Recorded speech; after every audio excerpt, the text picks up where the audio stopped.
قوم نوح المرسلين إذ قال لهم أخوهم نوح ألا تتقون. د نوح قوم پیغمبران دروغجنو ګڼل. دا یاد کړه کله چې د هغو ورور نوح هغو ته ویلي آیا تاسې له خدای نه نه ویریږئ؟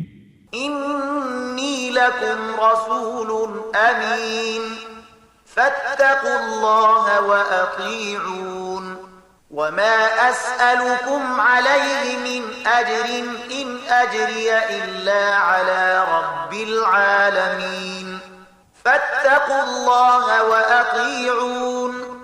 زه ستاسې لپاره یو امانتګار پیغمبر یم، نو تاسې له الله نه وویریږئ او زما اطاعت وکړئ. زه په دې کار باندې له تاسې نه د څه اجرت غوښتونکی نه یم. زما اجر خو د مخلوقاتو د پالونکي په ذمه دی. نو تاسې له الله نه وویریږئ او په زغرده زما اطاعت وکړئ. قالوا أنؤمن لك واتبعك الأرذلون.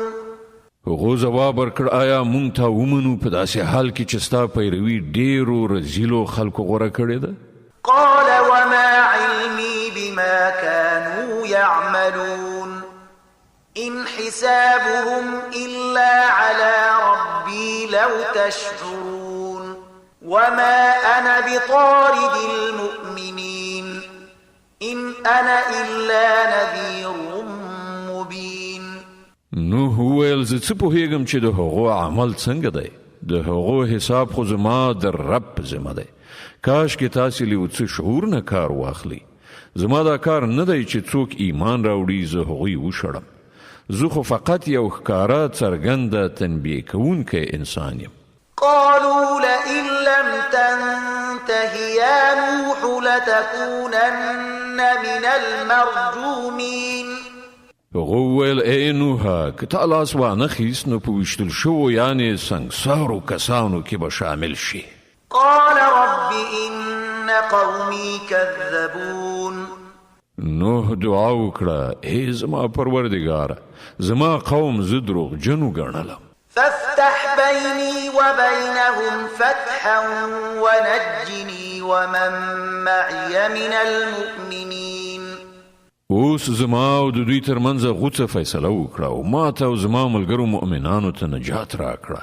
فأنجيناه ومن معه في الفلك المشحون ثم أغرقنا بعد الباقين. په پای کې مونږ هغه او د هغه ملګري په یوه ډکه شوې کښتۍ کې وژغورل او له هغې وروسته مو باقي نور خلک غرق کړل. إن في ذلك لآية وما كان أكثرهم مؤمنين وإن ربك لهو العزيز الرحيم. په یقیني توګه په دې کې یوه نښانه ده او د دوی زیاتره مؤمنان نه او حقیقت دا دی چې ستا رب برلاسی هم دی او خورا مهربان هم.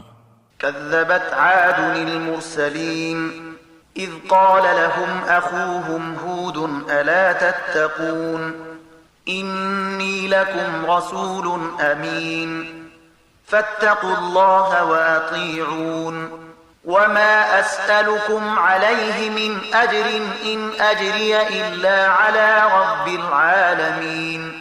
عادیانو پیغمبران دروغجن وګڼل. یاد کړه هغه